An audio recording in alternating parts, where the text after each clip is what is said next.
star. Michelle Caruso-Cabrera, CNBC contributor, joins us here at Post 9 to talk about first what you just saw over the weekend and what you thought about that. It was extraordinary. You cannot overstate the degree of personal risk that all of these individuals are taking. This is a surveillance state, a police state, and the fact that they have been pushed so far that they are willing to risk so much is really, really telling. What I thought was super interesting was, you know, the trigger most recently is what happened in Urumqi, this building where 10 people died, 9 injured because of this fire. The reports are that the people couldn't get out because of COVID lockdowns, that the doors were actually chained shut or barricaded. The Chinese government denies that. However, it's clear from the reaction from the people you see on the ground that they think actually that was quite possible, if not probable. Even if it's not true, their lived experience is that, wow, this has really become dangerous and unfair. So how do you think, can he make someone else a fall guy in this process? How's that going to work? I think he likely will. He's in a real pickle, right? Because he's got economic paralysis.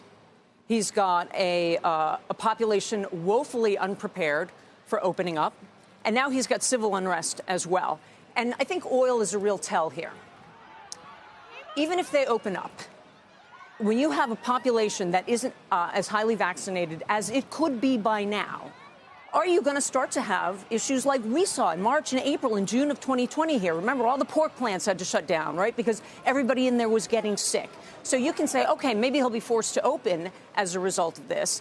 But when you have so many people who can get sick and overwhelm the healthcare system because they haven't prepared it, you know, I think that's why you see oil doing what it's doing at this point, because he's, you know, damned if he does and damned if he doesn't. There's been a lot of talk about the vaccines and the fact that China has not embraced imported vaccines. I mean, is that, I mean, we haven't seen a pandemic like this in 100 years, but how typical is that of Chinese policy in general, the fact that you haven't seen that? Look, you know, I don't understand that decision and what is happening there.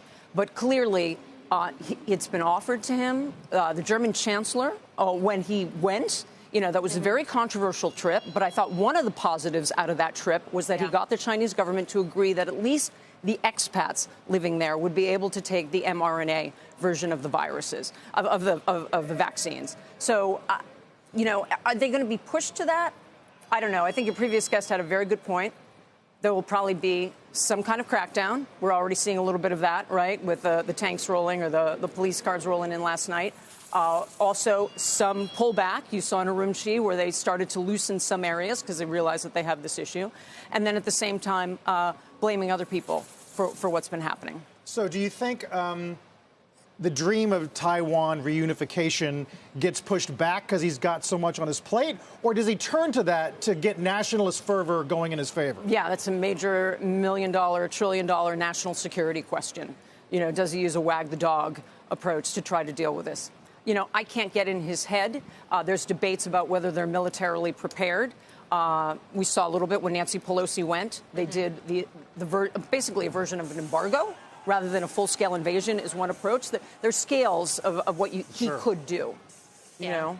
And certainly there have been these discussions within military national security circles here that the timeline has accelerated to see some sort of invasion, although I think to your point, there are very many question marks about whether that's a matter of accelerated to a couple years out or accelerated to a couple months out, which I think is very unlikely. Xi Jinping is on the record that he wants to do it before 2049. Yeah, that's a long way away, right? But there's lots of speculation. Hawks will say no, he's ready to do it within a couple years. Yeah. You know, but I have to tell you, other China watchers say it's absurd to talk about them invading Taiwan. Yes. It would be deadly. It would never, you know, people who are ardent believers that he just won't ever do it, that if it happens, it will be consensual.